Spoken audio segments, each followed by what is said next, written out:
Mind map, choose the best, lose the rest, आप सभी का सिलेक्शन जरूर होगा। चिंता छोड़ो, चिंतन करो, कह दीजिए हालातों से कि मुझे इतनी नफरत भरी निगाह से मत देख, मेरा अंदाज दुनिया से निराला है और मेरे गुरु ने कहा कि बहुत ही जल्द मेरा सरकारी नौकरी में सिलेक्शन होने वाला वो मंजिल। नमस्कार दोस्तों, सभी का स्वागत है एक बार फिर से आपके अपने प्लेटफॉर्म माइंड मैप पर। अब साइंस स्टार्ट होती है। साइंस के 75 से 80 प्रश्न लगभग, है ना, यहां कहा जा रहा है। साइंस हम स्टार्ट कर रहे हैं सीधा। आनुवंशिकता आपके सिलेबस में है ना। क्या प्रश्न पूछेंगे? आनुवंशिकता का जनक किसे कहते हैं? ग्रेगर जॉन मेंडल को कहते हैं। मेंडल ने प्रयोग किस पे किया था? दूसरा प्रश्न ये। वॉइस क्लियर है? मेंडल ने, यहां कहा जा रहा है साइंस हम स्टार्ट कर रहे हैं। सही बेटा। मेंडल ने प्रयोग किस पे किया था? मेंडल ने प्रयोग है वो मटर पे किया था। तो ये कई सारी चीजें हैं, ये पूछा जाता है। हाँ जी, ओके। अगला देखिएगा।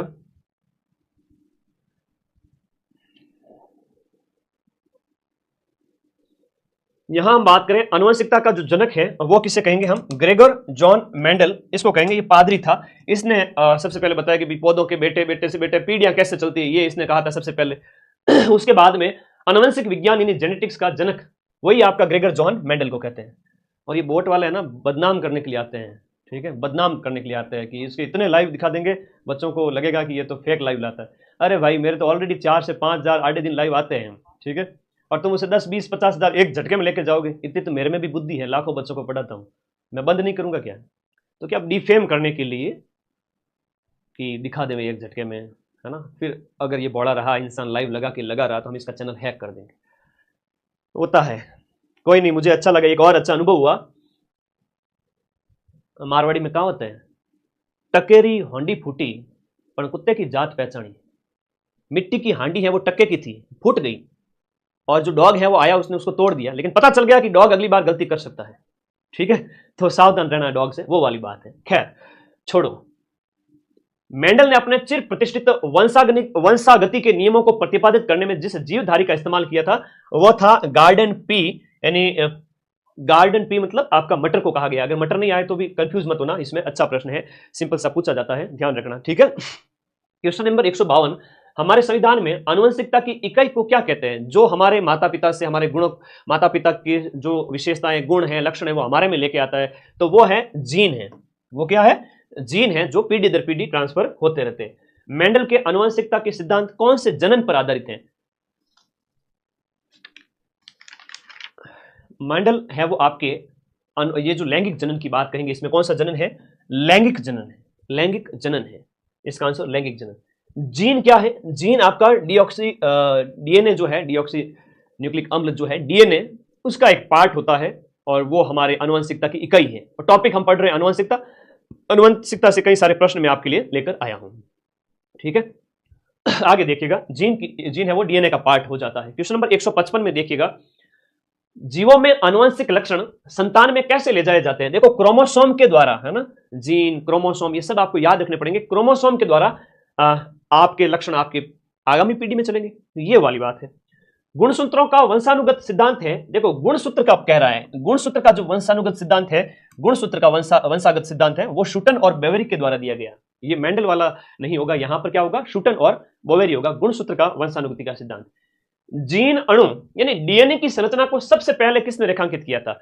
डीएनए की संरचना को सबसे पहले आपके वाटसन और क्रिक के द्वारा, वाटसन और क्रिक के द्वारा सबसे पहले, वाटसन और क्रिक। अब इसमें एक प्रश्न यह आता है कि इसमें 4 प्रकार के क्षार पाए जाते हैं। 4 क्षार पाए जाते हैं आपके किसके? डीएनए के अंदर। एक तो है आपका एडिनिन, दूसरा है आपका थाइमिन, तीसरा है आपका ग्वानिन और चौथा है आपका साइटोसिन। तो डीएनए के अंदर है वो आपके ये 4 क्षार पाए जाते हैं, ध्यान रखिएगा। डीएनए में मौजूद जो शर्करा है, डीएनए की जो शर्करा है वो क्या कहलाती है? डीएनए की शर्करा है आपके डीएनए के अंदर ही छुपी हुई, नाम याद करो, ये डीऑक्सी राइबोज इसकी शर्करा है। इससे बाहर प्रश्न जाएंगे ही नहीं। राइबोजाइम्स होते हैं, सबको पता है, पेपर में मिला दूंगा, तो फिर रोकने के प्रयास भयंकर किए जा रहे हैं। वाह भाई वाह। 159 की बात करें, राइबोजाइम्स होते हैं, राइबोन्यूक्लिक अम्ल। अब इसका आरएनए का फुल फॉर्म क्या होता है? राइबोन्यूक्लिक अम्ल होता है। तो आरएनए के अंदर है वो राइबोजाइम्स पाए जाते हैं। नेक्स्ट 160 देखिएगा, साधारण मानों के अंदर गुणसूत्र कितने होते हैं? 23 के जोड़े के अंदर आपके 23 के जोड़े के अंदर कहेंगे आपके 46 होते हैं मानों के अंदर गुणसूत्र। अगर गुणसूत्रों की कमी हो जाए ना तो फिर विकार पैदा होते हैं भयंकर वाले। और ये जो बोट लगाने वाले हैं इनके गुणसूत्रों में विकार पैदा हो गया है, पता नहीं कैसे कैसे पैदा हो गए, तो ये गुणसूत्रों का विकार है। ठीक है, हाँ, ये हैकर को गुणसूत्र का विकार है। आगे देखो, हमारे शरीर का अधिकतम भार कितना है? था कि जो बॉडी है क्या, बिन बॉडी मायने जल है। अगर जल पानी गए न उबरे मोती मानुष छून, हाँ, शरीर में पानी है वो आपका सबसे ज्यादा होता है, ये याद रखना। क्वेश्चन नंबर 161 में लगभग हम बात करें तो 60 से 65% तक होता है, 70% भी कह सकते हैं, लेकिन 60 से 65% है वो जल होता है। हमारी बॉडी के अंदर क्या होता है? जल होता है, याद रखना। मानव शरीर में सबसे ज्यादा मात्रा में पाया जाने वाला तत्व कौन सा है? ऑक्सीजन तत्व है वो सबसे ज्यादा मात्रा में पाया जाता है। अभी 1800 जो लाइव चल रहे हैं वो जेन्युइन है, ये बच्चे हैं जो मेरे साथ है। अब 1800 से 3000 होने में घंटा भर लगेगा, आधा पौन घंटा। और बोट वाला तब तक अगर एक्टिव हो भी गया और मर गया तो पता नहीं, है ना, दफन हो गया तो पता नहीं, लेकिन जिंदा हो गया तो वो 5 मिनट लगाएगा 3000 से 10,000 लाइव करने में। ठीक है, ओके। हाँ, मानव शरीर की हम बात करें, मानव शरीर में सबसे ज्यादा मात्रा में सर्वाधिक प्रचुरता में पाया जाने वाला तत्व है वो आपका ऑक्सीजन है। सबसे ज्यादा मात्रा में ऑक्सीजन होता है जो आपके 65% है ना, ऑक्सीजन है, ज्यादा है। फिर आपका कार्बन है 18% कार्बन है। उसके बाद में 9% हाइड्रोजन है, ये कार्बन हो गया और ये हो गया हाइड्रोजन। जनरल साइंस है, बचपन से आप एग्जाम टॉप करते आ रहे हो, पढ़ते आ रहे हो, अच्छे से पढ़ा होगा, सारी चीजें आती है। ठीक है,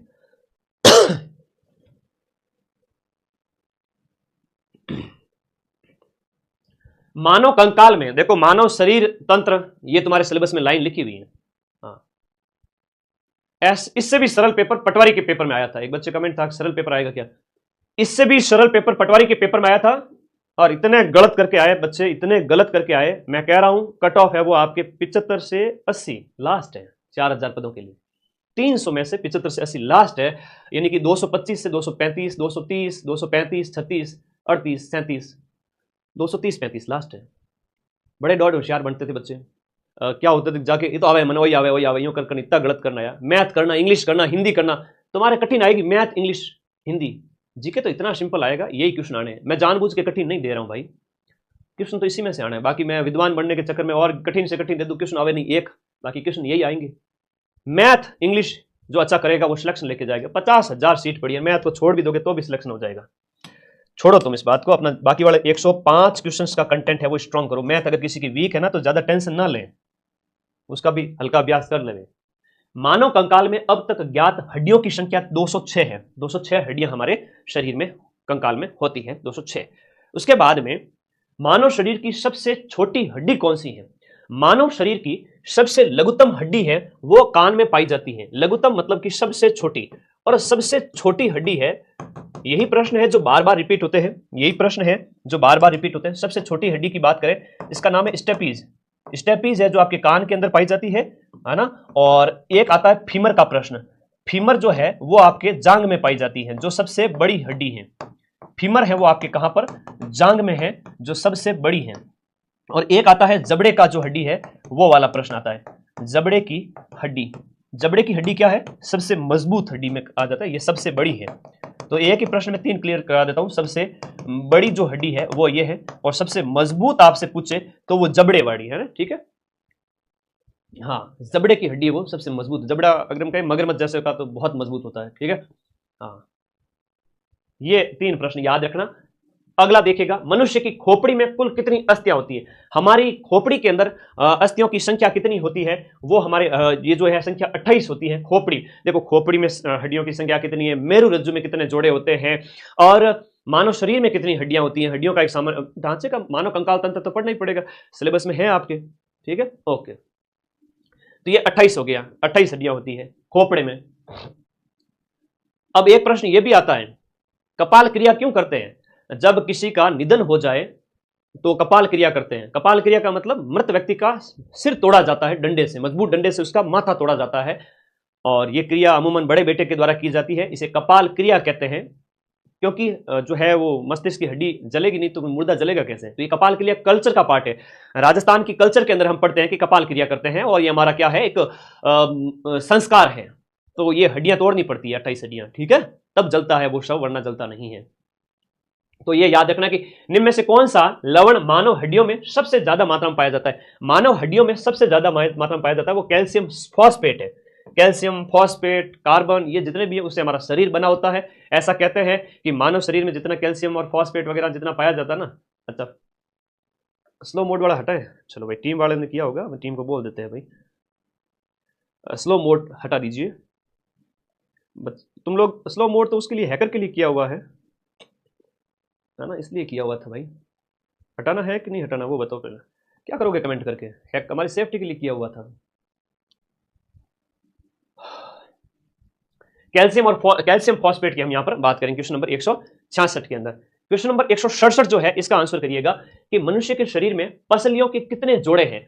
आपकी जो हड्डी पसली है करदूला, क्या मारवाड़ी में क्या होता है, हड्डी पसली है करदूला, पसली है वो 12x2 होती है। 12x2 मतलब 24 पसलियां होती है। ये पसलियां आपके डायफ्राम की रक्षा करती है ना। ये पसलियां यहाँ होती है, कई बार आप दबा के देखो आपकी पसलियां दिखेगी, कई बार चोट भी आ जाती है। तो ये पसलियां होती है जो डायफ्राम की, फेफड़ों की नीचे जो है रक्षा करती है, आपके जो तंत्र होता है श्वसन तंत्र, उसकी रक्षा होती है। क्वेश्चन 168 है, यहां पर क्वेश्चन नंबर 168 में देखिएगा, अल्फा क्रिएटिन एक प्रोटीन है। अल्फा क्रिएटिन एक प्रोटीन है जो आपके त्वचा में उपस्थित होता है। कहां उपस्थित हुआ, आपकी त्वचा में उपस्थित होता है अल्फा क्रिएटिन प्रोटीन। अब इससे क्या होता है कि आपके बाल हैं, नाखून हैं, ये सब बढ़ते हैं, बाल और नाखून वगैरह इसी से बनते हैं, ये याद रखिएगा। निम्न में से कौन सा पौष्टिक तत्व दांत और हड्डी के निर्माण की मजबूती के लिए जरूरी नहीं है। अब दांत और हड्डी वगैरह इन सब के बनने के लिए आपका सब कुछ चाहिए होता है। फ्लोरीन है, फास्फोरस है, कैल्शियम है, आयोडीन है। यहां पर हम बात करें तो आयोडीन है वो आपके हड्डी दांत इनके बनने के लिए जरूरी नहीं है, ठीक है, बाकी सभी जरूरी है। मानव शरीर में सबसे मजबूत मांसपेशी, हड्डी की बात की थी मैंने पीछे, मांसपेशियां कौन सी है, सबसे मजबूत मांसपेशी करना भाई, इसको मांसपेशी, सबसे मजबूत मांसपेशी है, ठीक है ना। मजबूत हड्डी भी तो पैर की है, फीमर है, ठीक है। आगे देखिएगा, मानव शरीर में सबसे मजबूत मांसपेशियां कहां होती है, जबड़े के अंदर होती है। मजबूत मांसपेशियां क्योंकि पकड़ बनाने के लिए जरूरी है, मगरमच्छ की तरह जबड़ा। मानव शरीर में पाचन का अधिकांश भाग, ये पूछा गया प्रश्न, अभी जस्ट पूछा गया था, जस्ट अभी पूछा अधीनस्थ बोर्ड ने। मानव शरीर में पाचन का ज्यादातर पार्ट जो है भोजन में से अवशोषण कर लिया जाए, कचरा फेंक दिया जाए आगे, तो छोटी आंत के अंदर हो ही जाता है। सारा पार्ट है वो आपके छोटी आंत के अंदर कंप्लीट हो जाता है। छोटी आंत करना, इसको क्या करोगे, छोटी आंत। ये प्रश्न अभी 10 दिन पहले पूछा है, अधीनस्थ बोर्ड ने पूछा था, ठीक है, अधीनस्थ बोर्ड ने पूछा था, ठीक है मेरे भाई, ओके।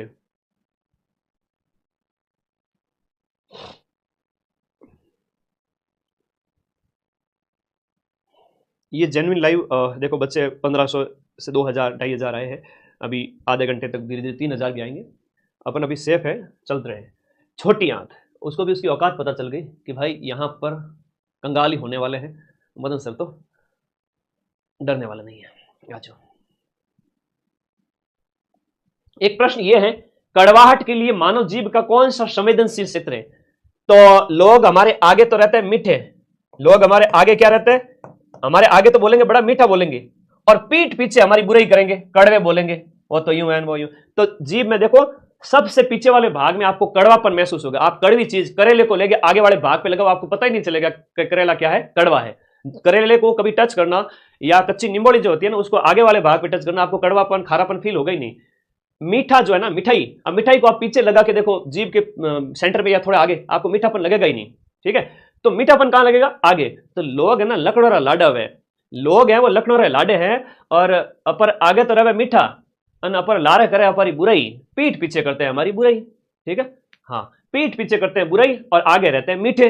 तो ये लक्षण तो उनके जो जीभ है ना उसके अंदर होते हैं। तो आगे बोलते मीठे, पीछे कड़वाहट। तो सबसे आगे वाला भाग जो जीभ वाला है ना, ये यहाँ पर मीठापन होता है, मीठा जो मीठा स्वाद है वो महसूस होता है, और सबसे पीछे कड़वा, बीच में खट्टे और नमकीन, बीच में मस्ती चलती रहे, खट्टा पीटा है ना, खट्टा नमकीन, नमकीन है वो आगे वाले भाग के जस्ट साइड में नमकीन भाग, और बीचों बीच है वो खट्टा।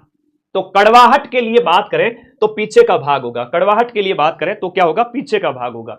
मनुष्य की मुख गुहा में किसका पाचन, मनुष्य की मुख गुहा में निम्न में से किसका पाचन प्रारंभ होता है। हमारे जो मुख गुहा के अंदर कार्बोहाइड्रेट जो है उसका पाचन हमारे मुंह से ही स्टार्ट हो जाता है, लार के मिलने से वहीं से स्टार्ट हो जाता है। लार में लार निम्न में से किसके पाचन में सहयोग करती है? लार है वो आपके स्टार्च के पाचन में सहयोग करती है, तो यहां पर क्वेश्चन नंबर 174 का आंसर हो जाएगा। लार है वो आपके स्टार्च के पाचन में सहयोग करते हैं, ठीक है, स्टार्च के पाचन में सहयोग करती है।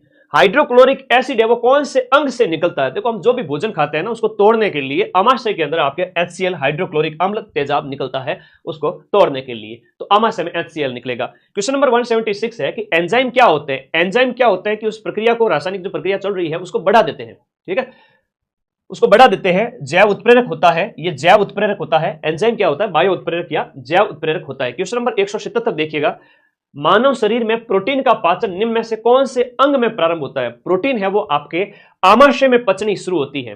प्रोटीन की बात करें, आमाशय में पचनी स्टार्ट होती है। आप देखते हो दूध का जो पाचन है छोटे बच्चे में ज्यादा होता है, बड़ों में नहीं होता है।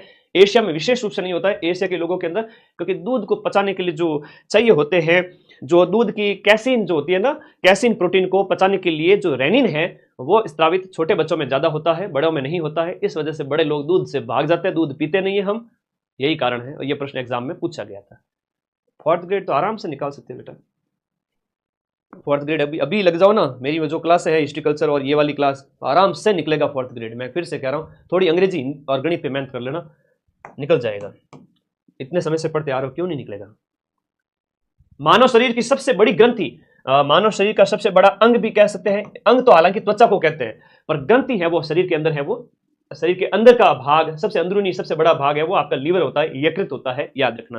फिर 179 जो है, विटामिन क्या होते हैं? विटामिन आपके कार्बनिक यौगिक है। जो सिलेबस में दे रखा है मैं वही क्वेश्चन लेके आया हूं, और जो बार बार पूछे गए हैं, कार्बनिक यौगिक होते हैं। विटामिन क्या है? कार्बन के यौगिक होते हैं। निम्न में से कौन से विटामिन वसा में घुलनशील है? वसा मतलब आपके घी, तेल वगैरह, इनमें कौन से विटामिन है वो घुल जाते हैं?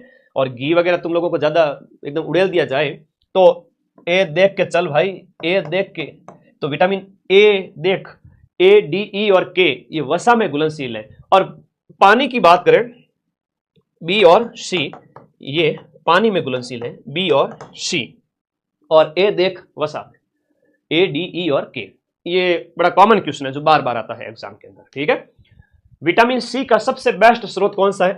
खट्टी चीजें जो भी है विटामिन सी के स्रोत है, खट्टी चीजें जितनी भी है विटामिन सी के स्रोत है। 181, निम्नलिखित में से किस विटामिन की कमी से खून का धक्का धीरे धीरे बनने की बीमारी होती है? खून का धक्का है वो धीरे बनता है, खून का धक्का धीरे बनता है, ब्लड निकलता ही चला जाता है। कौन से विटामिन की कमी से? विटामिन के की अगर कमी हो जाए तो रक्त का थक्का बनना बंद हो जाता है, और ये विटामिन अगर कम हो गया और आपके थोड़ी सी भी चोट लगी तो ब्लड निकलता जाएगा, आपकी डेथ भी हो सकती है। इसलिए इस विटामिन को बॉडी के अंदर बढ़ाना है। फिर आगे देखो, विटामिन डी की कमी से कौन सा रोग हो जाता है? विटामिन डी की कमी से आपका ये भी होता है, रिकेट्स भी होता है, और हड्डियां कमजोर हो जाती है। मान लो ऊंचाई से अगर कोई कूद गया तो उसकी हड्डी टूट जाएगी, तो ऑस्टियोपोरोसिस होता है, जिसमें अस्थि भंगुरता कहते हैं, जिसको हड्डी कमजोर हो जाती है। और रिकेट्स है, ये भी हड्डियों का रोग है। तो ए और सी होता है, इसका आंसर ए और सी दोनों है, ठीक है।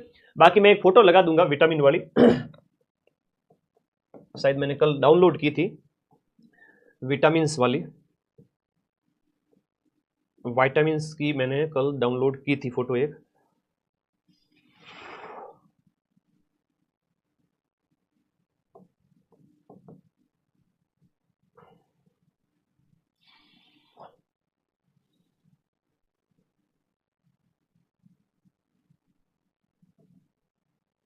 चलो छोड़ो, मैं वो आपको अपलोड करके दूंगा। ये अभी नहीं मिल रही मुझे,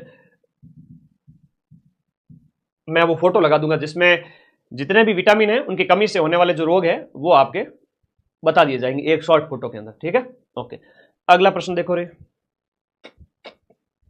विटामिन की कमी वाला हो गया। विटामिन ए, बी, सी, ए से रतौंधी, बी से बेरीबेरी, सी से स्कर्वी, है ना, डी से रिकेट्स और osteoporosis. Vitamin A, B, C, D, E से जो है आपका विटामिन ई है वो आपका नपुंसकता का है, सुंदरता।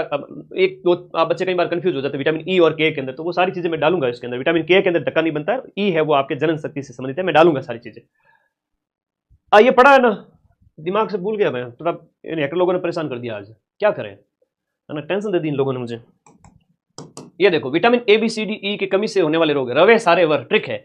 ए की कमी से रतौंधी, एग्जाम में पूछा जाता है, बी से बेरीबेरी, सी से स्कर्वी, डी से रिकेट्स और ऑस्टियोपोरोसिस, ये धूप से प्राप्त होता है। ई से बांझपन, है ना, नपुंसकता, बांझपन, है ना, जो ये आपको, या जनन शक्ति में कमी, रक्त का धक्का नहीं बनना के अंदर है। नेट पर सारी चीजें अवेलेबल है, हमने उसका सारा लिया है खूब सारा। रतौंधी किसकी कमी के कारण होता है? रात में दिखाई नहीं देता है ना, रात रो आंदो रतौंधो, ठीक है, ए की कमी हो, गाजर वगैरह आने फल फ्रूट खाओ। रतौंधी ए है, विटामिन ए की कमी से हो जाता है आपका रतौंधी हो जाता है। ए में 4 आएगा, 4 यहां पर है, ये सी ऑप्शन हो गया। ऐसे प्रश्न बहुत सरल होते हैं, इसलिए कहता हूं माइंड मैप की जो अपनी बुक है ना टेस्ट पेपर वाली, आज लेके आ जाओ मार्केट से। हैकर को उकसाओ ताकि वो आए और पैसे लगे, उसकी औकात पता चले उसको। हम तो बस 10 बार लाइव करने के लिए तैयार बैठे हैं, मैं रुकने वाला नहीं हूं, आज पूरे दिन लाइव चलूंगा। कितने पैसे तेरे पास लगा? इससे बढ़िया पूरे साल अगर देसी मूर्ख आदमी देसी घी लाके खाता है, इतने हजारों रुपए का, तेरा 7 पीढ़ी घी खा लेती इतने में। तो हाल तो मैं दोबारा गलती नहीं करना ऐसी, ठीक है। मदन सर के क्या फर्क पड़े, बाल माँ का नहीं हो। रिकेट्स की हम बात करें तो विटामिन डी की कमी से होता है। स्कर्वी है विटामिन सी की कमी से, बेरी बेरी विटामिन B1 की कमी से।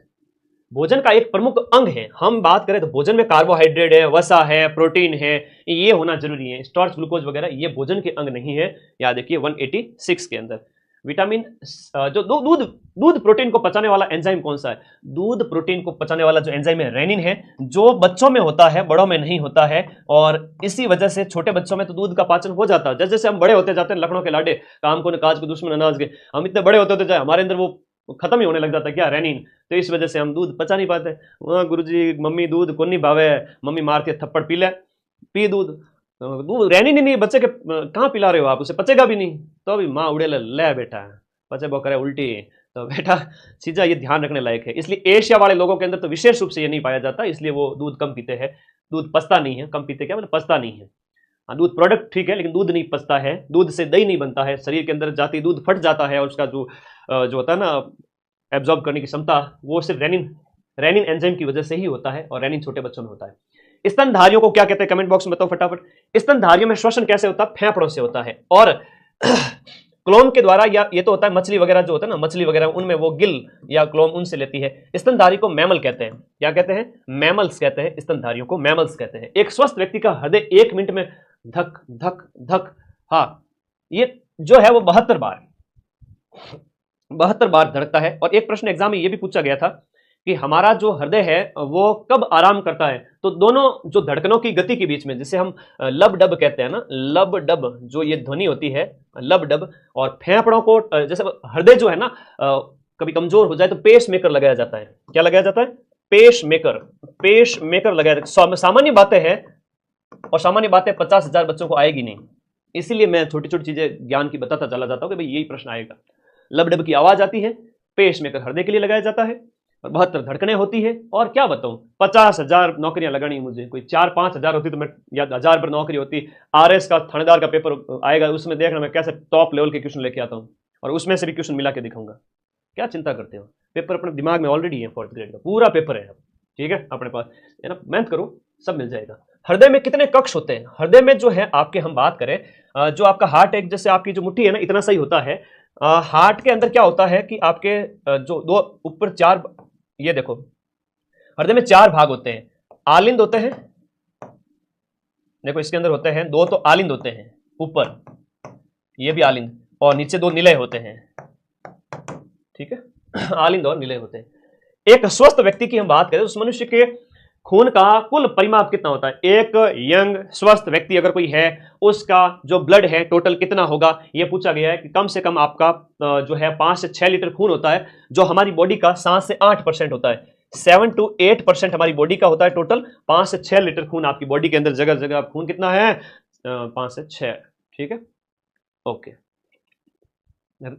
खून में लाल रंग किस वजह से होता है? खून में लाल रंग है वो आपका हीमोग्लोबिन की वजह से। किसकी वजह से? इसका जो लाल रंग है वो आपका किसकी वजह से? हीमोग्लोबिन की वजह से।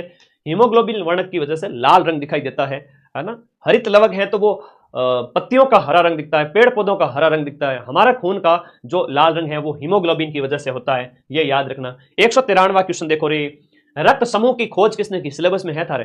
रक्त समूह की खोज है वो आपके कॉल लैंड स्टीनर ने की थी सन 1900 के अंदर। कब की थी? लैंड स्टीनर ने 1900 के अंदर की थी, सन 1900 ईस्वी के अंदर की थी। और इसने ए बी और ओ, ये आपके यहां पर 4 रक्त समूह की खोज की थी, ठीक है। 4 रक्त समूह की खोज इन्होंने की थी। बाद में इन्होंने एक RH फैक्टर भी ढूंढा था, ठीक है, RH फैक्टर भी ढूंढा था। RH फैक्टर मानव ब्लड से संबंधित, ये रीसस बंदर के अंदर खोजा था। किसमें? रीसस बंदर में, तो ये कार्ल लैंडस्टीनर थे भाई, कार्ल लैंडस्टीनर। मानव रक्तदान के लिए कौन सा रक्त समूह है वो सार्वजनिक दाता है, सभी को खून दे सकता है, यूनिवर्सल डोनर जिसे कहते हैं। और ये ले जाओ, मेरे पास तो फैक्ट्री लगी है, अरे ओ पधारो, दूर से बुलाता है तो जाने का, ओ समूह है।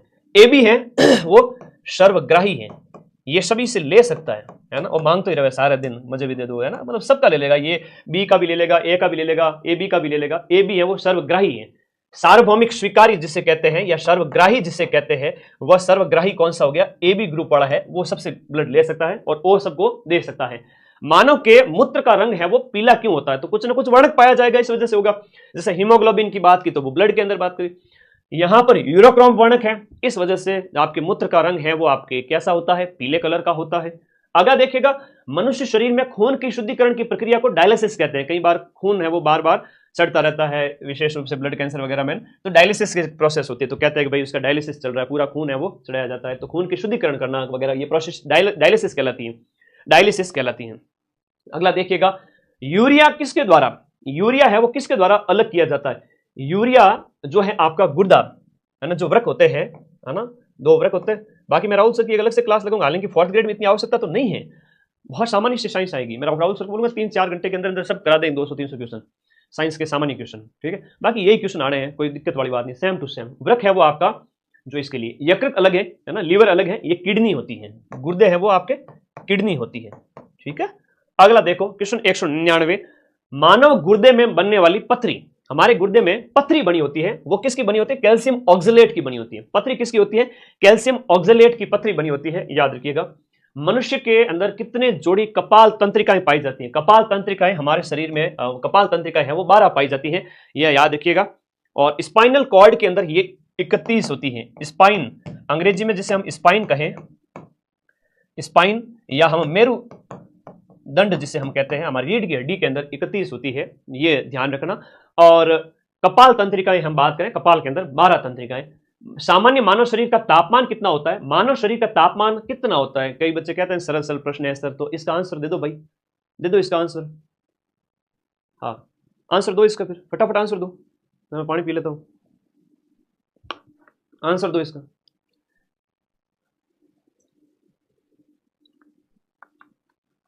अच्छा बहुत बढ़िया, सेकंड रैंक के साथ में आपका चयन हुआ है सेकंड ग्रेड संस्कृत शिक्षा विभाग में।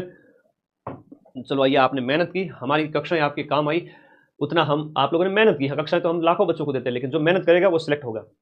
नहीं दे रहे आंसर, नहीं दे पा रहे हो आप, क्योंकि इसमें आंसर है ही नहीं, तो कैसे दोगे, इसमें से कोई भी नहीं होगा, ठीक है, याद रखना। तो क्या होगा सर, देखो 98.6 डिग्री फ़ारेनहाइट होता है। डिग्री सेल्सियस की बात करें तो 37 डिग्री सेल्सियस होता है और 310 केल्विन होता है, ठीक है, ये याद रखना। बच के गुरुजी पेपर तो सरल कणवावे एग्जाम हॉल में बैठे हैं तब तो सरल पेपर होता है, एग्जाम हॉल से बाहर निकलते हैं तब 5 प्रश्न गलत होते हैं, फिर बस में बैठे 5 प्रश्न और गलत होते हैं, फिर हमारी आंसर की देखते हैं तो कहते गुरुजी ये तो रियलिटी तो अब जाके पता चली और गलत हो गए। तो कदे भी ज्यादा खुश नहीं होना। दुखेश्वनु द्विग्न मना सुकेशु विगत स्प्र वितराग भय क्रोध स्थित धीर मुनि रुच्यते। गीता में कहा गया है कि दुखेश्वनु द्विग्न मना, दुख में मन को द्विग्न नहीं करना चाहिए, तो है ना, बीमार टाइप नहीं करना चाहिए। और सुखेशु विगत स्प्र, सुख में कभी भी ज्यादा खुश नहीं होना चाहिए। सम स्थिति में रहने वाला, एक समान स्थिति में रहने वाला ही सच्चा योगी है। तो तुम लोगों को एग्जाम हॉल में क्या बन जाना है, योगी बन जाना है। तो इसमें से कोई नहीं होगा 98, इसीलिए तो देखो एग्जामिनर तुम्हारे साथ खेलता है ना। 98.6 है फ़ारेनहाइट, केल्विन सब मैं बता दिया, अब भूलोगे तो नहीं ना, हाँ सीधे सीधे प्रश्न आएंगे। फिर अगला देखिएगा यहां पर, अगला प्रश्न, मनुष्य के शरीर का तापमान है वो 37 डिग्री सेंटीग्रेड होता है। अब 98 से काम नहीं चले, 98.6 होता है, ठीक है। मानव मस्तिष्क में निम्नलिखित भागों में से कौन सा एक निगरण और उल्टी का नियमन, निगलना उल्टी करना इनसे नियमित है, तो वो आपका मेडुला ऑब्लोगेटा होता है। और मेडुला ऑब्लोगेटा जो है वो आपके मस्तिष्क में पाया जाता है। मेडुला ऑब्लोगेटा की वजह से ये उल्टी वगैरह ये सारी क्रियाएं हैं वो नियंत्रित होती हैं। जनन ग्रंथि है वह हम बात करें किससे संबंधित हो जाएगी, जनन ग्रंथि प्रोजेस्टेरोन है। पीयूष ग्रंथि की हम बात करें, पीयूष ग्रंथि एक वृद्धि हार्मोन है जिसे मास्टर ग्रंथि कहते हैं। व्यक्ति की लंबाई वगैरह सब इसी से डिसाइड होती है, या तो बड़ा हो जाएगा खली जैसा लंबा, या फिर रह जाएगा छोटा सा। अग्नाशय की हम बात करें तो अग्नाशय से इंसुलिन स्रावित होता है। और इसकी कमी से है वो आपका मधुमेह हो जाता है। अधिवृक्क की बात करें तो कार्टिजोल होगा, सीधा सा आंसर है, तो सी आंसर इसमें सही है, याद रखना है। ए के सामने 2 आ रहा है, बी के सामने 3 आ रहा है, 3 के सामने 1 आ रहा है। मानव हार्मोन इंसुलिन कहां से निकलता है? मानव हार्मोन अगर हम बात करें इंसुलिन की, ये अग्नाशय की जो बीटा कोशिकाएं हैं वहां से निकलता है। कौन सा हार्मोन लड़ो और भागो, फाइट और फ्लिट, ये है जो आपका एड्रेनलिन हार्मोन है ना, एड्रेनलिन हार्मोन है, वहां ये आपका वो हार्मोन है, एड्रेनलिन कहलाता है 206 के अंदर बी। निम्नलिखित हार्मोनों में से कौन सा एक स्त्री मतलब आपका स्त्रीलिंग हार्मोन है, महिलाओं में स्रावित होता है, जो महिलाओं होने का लक्षण है? तो एस्ट्रोजन और प्रोजेस्टेरोन ये महिलाओं के हार्मोन है। टेस्टोस्टेरोन है वो आपका किसका है? पुरुष का है। मेल बनने के लिए टेस्टोस्टेरोन चाहिए, और जो मेरे बोर्ड लगा के गए ना उसमें टेस्टोस्टेरोन की कमी थी, इसलिए वो ऐसी शिखंडी जैसी हरकतें कर रहा है। क्या कर रहा है? शिखंडी जैसी हरकतें, जिसमें टेस्टोस्टेरोन की कमी होगी ना वही करेगा। कि भीष्म को मारने के लिए शिखंडी का सहारा लेना पड़ा, शिखंडी को आगे खड़ा किया, फिर बाण चलाए गए, वरना तो भीष्म मरते नहीं। जब लोग आपको हरा नहीं सकते तो सिर्फ एक ही चीज बचती है, और वो है चाल चलना, धोखा देना, है ना, आपको नुकसान पहुंचाना। सामने तो आ नहीं सकते, पीठ पीछे वार करना, ये उनकी कमी की वजह से ऐसे लोग होते हैं। ये एस्ट्रोजन और प्रोजेस्ट्रॉन, और वो सुन रहा होगा तो बड़ा शर्म के मारे सिर झुका रहा होगा कि गुरुजी ने आज तो मुझे लपेट दिया, क्योंकि बेटे तुम्हारी हरकतें ही टेस्टोस्टेरोन की कमी वाली लग रही है। ठीक है, हरकतें ही वही लग रही है, क्या करें। आगे देखो, महिला हार, ये ध्यान रखना, पुरुष महिला। निमोनिया एक संक्रमण है, निमोनिया एक बीमारी है, फेफड़ों की बीमारी है। एनीमिया है तो खून की कमी होता है। अब मैंने रोगों की ट्रिक, रोग लगाए नहीं क्या मैंने? अरे भाई हाँ लगाए, सारे रोग लगाए मैंने, है ना। रोग तो इसमें पूरे लगाए हुए हैं, एक ये पढ़ के चले जाओ, नंबर पक्का है, चिंता ही मत करो, रोग सारे लगाए हुए मैंने। अगला देखिएगा यहां पर कि निम्न में से एक जो पानी के प्रदूषण की वजह से नहीं फैलता है, पानी की प्रदूषण की वजह से आपका कौन सा नहीं फैलता है? हम बात करें टाइफाइड है, हेपेटाइटिस बी है, पीलिया है, हैजा है, तो पानी की प्रदूषण की वजह से, पानी के प्रदूषण की वजह से आपका हेपेटाइटिस नहीं फैलता। हेपेटाइटिस आपका जो है आपका वायरस जनित होता है, ये पानी की कमी से नहीं है। पानी वाले सारे के सारे, हालांकि पीलिया भी उसका है वायरस का ही है, लेकिन हेपेटाइटिस बी है वो इसका आंसर, ये पानी के प्रदूषण की वजह से नहीं फैलता है। 209 के अंदर आंसर क्या हो जाएगा? बी हो जाएगा। निम्न में से कौन से रोग का कारक आपका बैक्टीरिया या जीवाणु नहीं होता है? देखो एड्स है तो वायरस जनित रोग है, HIV वायरस से फैलता है, ह्यूमन इम्यूनो वायरस, तो ह्यूमन इम्यूनो वायरस जो है इससे फैलता है, और वायरस का कभी कोई इलाज नहीं होता। और ये हैकर भी वायरस था, ठीक है, इसका कोई इलाज नहीं है, पकड़ नहीं सकते कहां है वो। ठीक है, आगे याद रखो, वायरस से फैलता है, ह्यूमन इम्यूनो वायरस। सही चल रही क्लास, कोई दिक्कत नहीं बेटा, कमेंट ढंग से किया करो। डीपीटी का टीका निम्न में से किसकी सुरक्षा के लिए लगाया जाता है? डीपीटी, डिप्टीरिया, पर्टुसिस और टिटनेस। यहां पर हम बात करें क्वेश्चन नंबर 201 के अंदर, तो ये डिप्टीरिया हो जाएगा, पर्टुसिस यानी काली खांसी हो जाएगा, और टिटनेस हो जाएगा। डीपीटी का टीका इसके लिए लगता है। एथलीट फुट की बीमारी किससे होती है? तो ये एथलीट फुट है वो कवक की वजह से होता है, फफूंद की वजह से होता है, कवक और फफूंद की वजह से पांव सूज करके मोटा हो जाता है। मलेरिया की वजह से आपके शरीर के किस अंग पर जोर पड़ता है? मलेरिया अगर आपको हो जाए तो यहां पर बताओ इसका आंसर, बड़ा अच्छा प्रश्न है, आंसर करो सभी बच्चे। मलेरिया की कमी, मलेरिया होने से आपका प्लीहा यानी कि तिल्ली, जो तिल्ली पर जोर पड़ता है। प्लाज्मोडियम परजीवी किसका वाहक है? अब प्लाज्मोडियम परजीवी है उसको कौन लेकर आता है? मादा एनाफिलीज है, वो मच्छर है, उसमें भी मादा है ना, मादा एनाफिलीज, मादा एनाफिलीज। और मादा एनाफिलीज जो है वो मलेरिया की वाहक होती है, मलेरिया के इस परजीवी की प्लाज्मोडियम को लेके आती है और हमारे शरीर में इंजेक्शन लगा के चली जाती है कि ले मलेरिया हो जाए तुझे, वो मादा एनाफिलीज है। ठीक है, अगला देखो, कौन सा रोग प्रोटोजोआ के द्वारा होता है? प्रोटोजोआ परजीवी, परजीवी प्रोटोजोआ की बात करें तो जॉन्डिस वगैरह तो मतलब पीलिया होता है ना, कॉलेरा वगैरह हैजा होता है, ये सब आपकी वायरस हो गया, पोलियो हो गया, वो जॉन्डिस मतलब पीलिया होता है। ठीक है, जॉन्डिस मतलब पीलिया होता है, पीलिया अलग है और पोलियो अलग है। तो कोलेरा हैजा हो गया, तो मलेरिया आपका क्या है? परजीवी, इससे होता है परजीवी, परजीवी या प्रोटोजोआ एक ही है। पीलिया से कौन सा अंग प्रभावित होता है? Question number 216। पीलिया में क्या होता है कि आपका यकृत की, लिखेगा बिलीरुबिन जो है, रक्त खून से, हमारे खून से बिलीरुबिन, बिलीरुबिन का खून से अवशोषण बंद हो जाता है यहां पर, और पीला वर्णक फैल जाए, उस वजह से पूरा शरीर पीला दिखाई देता है, ये इसके लिए जिम्मेदार होता है। ठीक है, तो बिलीरुबिन यहां पर इसका आंसर हो गया, पी लिया। अब ये देखो साइंस पूरी हो जाती है, और साइंस पूरी होने के साथ में मानव रोग की हम बात करें, और मानव रोग के जो प्रश्न है वो मैं लेके आया हूं मानव रोग की एक शॉर्ट ट्रिक के साथ में, ताकि क्या है कि बच्चे अगर देख ले ना तो उन्हें मानव रोग है वो आसानी से याद हो जाए। ठीक है, मानव रोग उन्हें आसानी से याद हो जाए, इसलिए ये बहुत जरूरी है। आगे देखिएगा।